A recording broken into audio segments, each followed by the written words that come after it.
News for India. एक तरफ US ने 30 दिन का रशियन ऑयल परचेज करने के लिए अलाउ कर दिया है, वहीं दूसरी तरफ भारत ने ईरान से बात करके आज दो भारतीय एलपीजी टैंकर जिनके नाम हैं शिवालिक और नंदा देवी, जो कि स्ट्रेट ऑफ हॉर्मुज से सुरक्षित पार हो गए हैं। ईरान और इजराइल की वॉर का भारत पर क्या प्रभाव पड़ा? ईरान और इजराइल की फाइट के बाद अब इसका असर भारत पर भी सिलेंडर जो आमतौर पर हर घर में हुआ करता था, आज वो सिक्योरिटी की तरह देखा जा रहा है। हालांकि गवर्नमेंट लगातार आश्वासन दे रही है कि एलपीजी सिलेंडर गैस में कोई कमी नहीं है, लेकिन कुछ नई बातें जो हर किसी को जाननी चाहिए वो कुछ इस तरह हैं।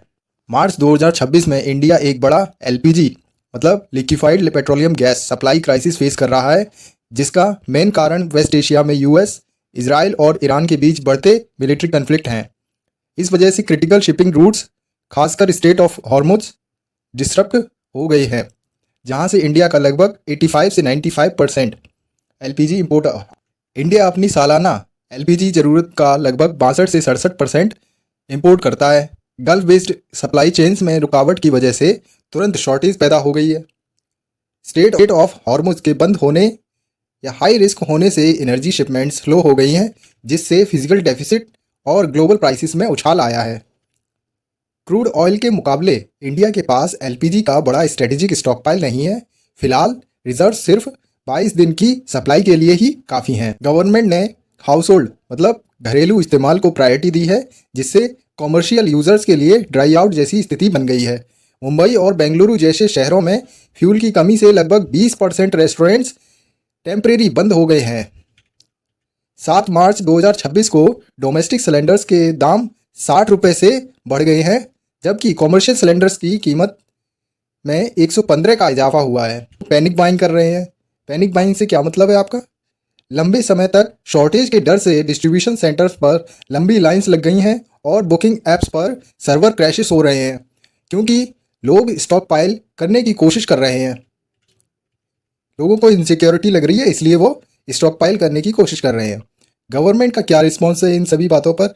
Ministry of petroleum and natural gas ने असेंशियल कमोडिटीज़ एक्ट लागू कर दिया है। रिफाइनरीज को एलपीजी आउटपुट 10% बढ़ाने और हाउस होल्ड्स, हॉस्पिटल और स्कूल्स को प्रायोरिटी देने का निर्देश दिया है। कालाबाजारी रोकने के लिए रिफिल बुकिंग्स के बीच 25 दिन का मैंडेटरी गैप रखा गया है। गल्फ कॉरिडोर पर अपनी डिपेंडेंसी कम करने के लिए इंडिया अब यूएस, रशिया, वेस्ट अफ्रीका जैसे अल्टरनेटिव सोर्सेज से सप्लाई लेने की कोशिश। ये तो हो गया न्यूज़। आखिर इंडिया के पास कौन कौन से ऑप्शंस हैं? इंडिया के पास एलपीजी और सीएनजी की ज़रूरत को पूरा करने के लिए और इंपोर्ट डिपेंडेंस कम करने के लिए कुछ स्ट्रेटेजिक ऑप्शंस हैं, जैसे कि सोर्सिंग डाइवर्सिफिकेशन मतलब इंपोर्ट सोर्सेस बदलना। अभी तक इंडिया का 85 से 90% एलपीजी गल्फ कंट्रीज़ यानी कि कतर, यूएई, सऊदी अरेबिया से आता है। वेस्ट एशिया क्राइसिस को देखते हुए इंडिया ये ऑप्शंस देख रहा है, जैसे कि यूएसए और वेस्ट अफ्रीका से एलपीजी और एलएनजी, सीएनजी के लिए इंपोर्ट बढ़ाना। रशिया लॉन्ग टर्म कॉन्ट्रैक्ट्स के जरिए सस्ती और स्टेबल सप्लाई लेना, जैसे क्रूड ऑयल के केस में किया गया। पहले भी ये चीज़ें की। बायो सीएनजी मतलब सीबीजी कंप्रेस्ड बायोगैस। इंडिया के पास एग्रीकल्चर वेस्ट और गोबर की कमी नहीं है। इसमें क्या है, एक स्कीम है स्टैट, इसका मतलब है sustainable alternative towards affordable transportation.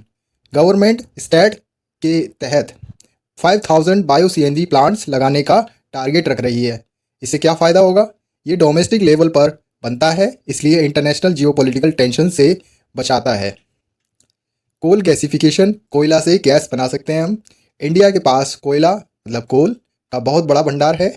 कोयला को गैसिफाई करके सिंथेटिक नेचुरल गैस एसएनजी बनाई जा सकती है, जिसे एलपीजी के सब्स्टिट्यूट का रूप में या इंडस्ट्रियल फ्यूल की तरह यूज़ किया जा सकता है।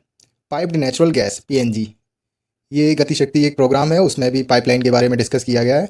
आप सभी जानते ही होंगे, बजट में डिस्कस किया गया है पहले भी। और induction cooking domestic LPG cylinder की डिमांड कम करने के लिए पीएनजी नेटवर्क मतलब शहरों में पीएनजी पाइपलाइंस बिछाना, ताकि सिलेंडर की ज़रूरत ही ना पड़े।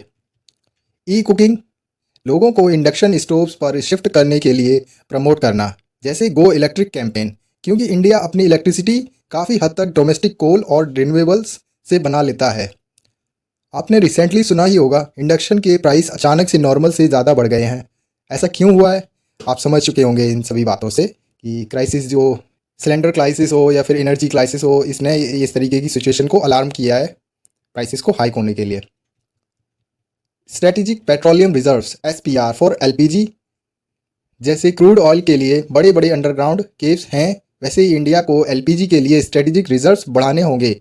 अभी हमारे पास सिर्फ 20 से 22 दिन का बैकअप होता है, जिसे बढ़ाकर 60 से 90 दिन करने का प्लान है।